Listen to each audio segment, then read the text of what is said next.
하나님께서 우리를 부르시고 우리 각 삶의 자리에서 우리는 각 삶의 자리에 우리를 보내셨습니다. 그래서 우리는 하나님께서 우리를 부르신 것을 소명이라고 이야기를 하고, 또 우리를 보내신 것을 우리는 사명이라고 말을 합니다. 하나님께서 모든 사람을 부르시고 또 어떤 목적을 위해서 사명을 주시고 또 보내주십니다. 그래서 우리 모두는 그 하나님의 소명을 받고 또 하나님의 사명을 받은 사람들입니다.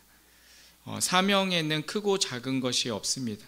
모든 사람이 자기가 맡은 그 사명을 온전하게 책임감 있게 감당할 뿐입니다.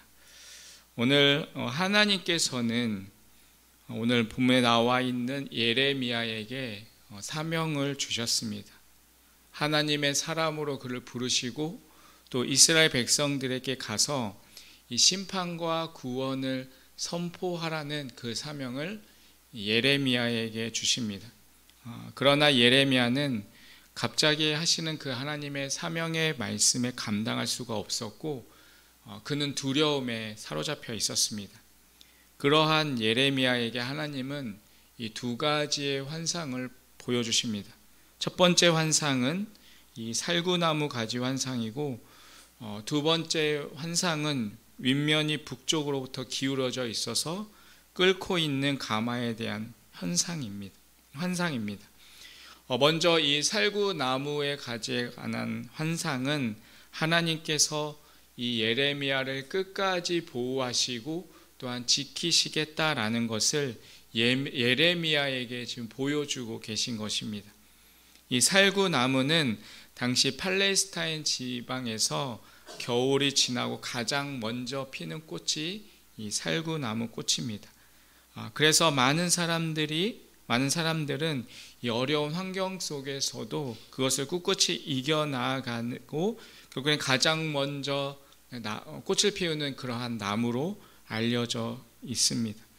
이와 마찬가지로 하나님께서는 이 예레미야와 함께하여 주시고 예레미야를 지켜주셔서 그 어려운 환경 가운데서 꿋꿋이 그것을 이겨나가서 가장 먼저 꽃을 피웠던 살구나무처럼 너도 하나님께서 끝까지 너를 지켜주시고 보호하실 것이다 라는 그 확신을 이 살구나무 가지 환상을 통하여서 보여주고 있는 것입니다. 두 번째 환상은 윗면이 북쪽으로부터 기울어져 있는 끓는 가마의 환상입니다. 이 북쪽은 당시 북쪽에서 남유다를 위협하고 있던 바벨론을 의미하고 있는 것이고, 가마는 이 남유다를, 그리고 끓었다라는 것은 이 바로 남유다에 닥칠 이 재앙에 대해서 하나님이 환상으로 예레미야에게 보여주고 있는 것입니다. 이 끓는 가마의 환상은 하나님의 심판이 분명히 이 남유다에게 임할 것이다 라는 것을 이 예레미야에게 보여주고 있습니다. 이 두 환상을 통하여서 하나님은 예레미야를 끝까지 지켜주시고 보호할 것이고, 또한 동시에 하나님께서는 이 환상은 분명한 것이고 또한 이스라엘 백성들을 향한 이 심판은 확실한 것이기 때문에 예레미야에게 이 예언이 분명하고 확실하게 또한 전달되어야 할 것을 말씀하고 있는 것입니다. 하나님은 우리를 부르시고 또한 우리에게 말씀하시고 우리에게 사명을 주실 때가 있습니다. 하나님은 사명을 부어주실 뿐만 아니라 그 사명을 감당하기 위한 영적인 능력을 주시고, 또한 하나님께서 지켜주시고 보호하시고, 또한 그 사명이 이루어질 때까지 하나님께서는 함께 하실 것입니다. 우리가 이 사실을 알고 있을 때 우리는 이 예레미야처럼 주저할 필요가 없고 또한 망설일 필요가 없고, 하나님이 주신 그 길을 하나님을 붙잡고 걸어 나아가는 것이 중요합니다.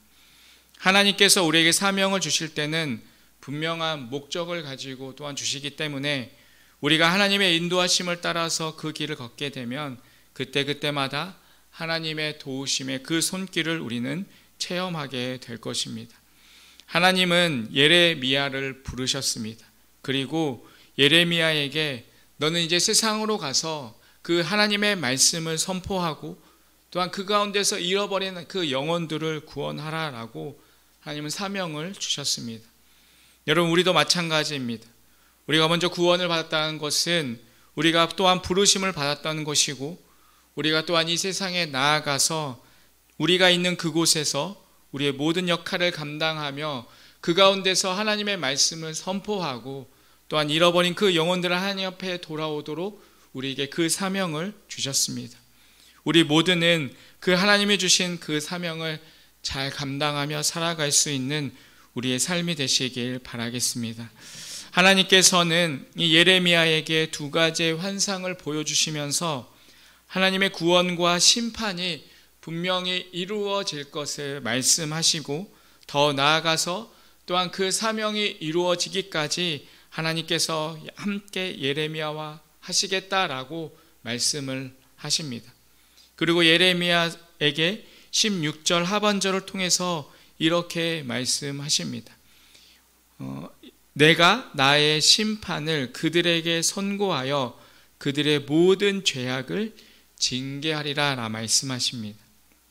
하나님이 심판을 하신 이후에 하나님이 또한 이 예레미야에게 환상을 보여주셔서 그 사명을 온전히 완수해야 하는 그 이유에 대해서 말씀하십니다. 그 이유를 한마디로 이야기한다면 그들이 하나님이 아닌 우상 숭배로 섬겼기 때문입니다. 그 죄악으로 인해서 내가 이제 그들을 분명하게 심판할 것이다. 그러나 심판을 하지만 회개하고 그들이 돌이키면 내가 모든 그 징계에서 그들을 구원할 것이다 라고 말씀하고 계신 것입니다. 이 사명을 예레미야에게 주시면서 하나님은 예레미야에게 세 가지로 이 예레미야를 위로해 주고 계십니다.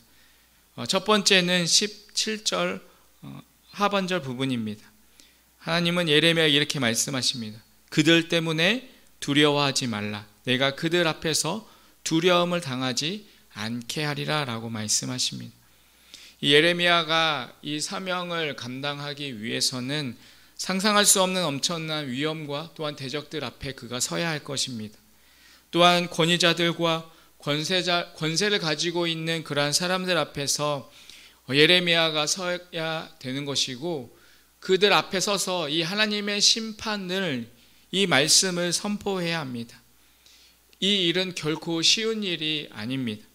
이때 하나님께서는 그 예레미야를 위로하시면서 내가 이러한 어려움을 당하게 할 것인데 그러나 너는 두려워하지 말라라고 말씀을 위로하고 계십니다. 왜냐하면 이 예레미야가 무엇보다 이러한 두려움 가운데 사로잡혀 있었기 때문에 하나님은 그 두려움에 사로잡혀 있는 예레미야를 위로하시면서 너는 두려워하지 말라라고 말씀하고 계십니다. 여러분, 우리가 정말 위로가 필요할 때 하나님은 그 필요한 말씀으로 우리에게 다가와 주십니다. 우리가 슬플 때 그 슬픔을 위로하시고, 때로는 우리가 질병으로 고통당할 때 그 고통을 또한 치료하시는, 또한 위로하시는 그 말씀으로, 또한 예레미야처럼 모든 환경이 두려울 때 그 두려움을 이해하시며 우리에게 다가와 말씀해 주십니다. 두 번째, 하나님은 예레미야에게 또한 이렇게 말씀하십니다. 18절 하반절 부분입니다. 그 땅 백성 앞에 견고한 성읍, 쇠 기둥, 녹선병이 되게 하리라 라고 말씀을 하십니다. 예레미야가 굉장히 마음이 여리고 또한 이 사명 앞에서 두려움에 사로잡혀 있을 때 하나님은 예레미야에게 이렇게 강하게 말씀하십니다. 너는 견고한 사람이다. 내가 너를 견고한 성읍, 쇠 기둥, 이 녹선병과 같이 그렇게 너는 그 사역을 감당할 거야. 내가 너를 그렇게 세워줄 거야 라고 하나님께서 예레미야에게 힘을 주고 계십니다. 정말 내가 과연 이 사명을, 하나님이 주신 이 사명을 내가 감당하지만 내가 정말 이것을 온전히 감당할 수 있을까? 또한 눈앞에 보이는 이 수많은 어려움들, 내 힘으로는 도저히 건너갈 수 없는 그러한 장벽과 같은 것이 있을 때 과연 내가 정말 이것을 해낼 수 있을까? 라는 그러한 걱정, 두려운 생각들이 들 때 오늘 하나님이 이 예레미야에게 하신 말씀이 여러분에게 주신 그러한 음성으로 받으시길 바라겠습니다. 그리고 마지막 하나님은 예레미야에게 이렇게 말씀하십니다. 19절 말씀입니다. 우리 같이 한번 읽도록 하겠습니다. 같이 읽겠습니다. 시작. 그들이 너를 치나 너를 이기지 못하리라. 이는 내가 너와 함께하여 너를 구원할 것임이라. 여호와의 말이니라. 아멘. 하나님께서는 그 두려움에 사로잡혀 있는 예레미야에게 마지막 그 어떤 것도 너를 이기지 못하리라. 그 이유는 내가 너와 함께하기 때문이라 라고 이 예레미야에게 말씀하고 계십니다. 여러분, 좌절이 되고 때로는 낭망이 되고 내가 한 걸음도 일어설 수 없을 것 같은 그런 어려움이 있을 때 절대로 좌절하지 마시길 바라겠습니다. 오늘 두려움에 사로잡혀 있던 이 예레미야에게 주신 이 하나님의 말씀을 붙들고 믿음으로 일어설 수 있는 우리의 삶이 되시길 바라겠습니다. 무엇보다 우리와 함께하여 주시고 우리의 견고한 성읍과 세기둥과 놋 성벽이 되어주시는 그 하나님을 붙들고 오늘도 그 하나님의 사명을 주신 그 사명을 붙들고 그 사명을 감당할 수 있는 그러한 하루의 삶이 되시기를 간절히 주님의 이름으로 축원드리겠습니다. 기도하겠습니다. 하나님 아버지, 우리에게 사명을 주시고 또한 그 사명을 감당하게 하시니 감사합니다. 우리의 산성, 우리의 반석, 우리의 요새가 되어주시는 하나님을 붙잡고 오늘도 우리에게 주신 그 사명 또한 주신 일터 속에서 그 모든 것을 감당하며 기쁨으로 살아가는 우리 하루의 삶이 되게 하여 주시옵소서. 예수님의 이름으로 기도합니다. 아멘.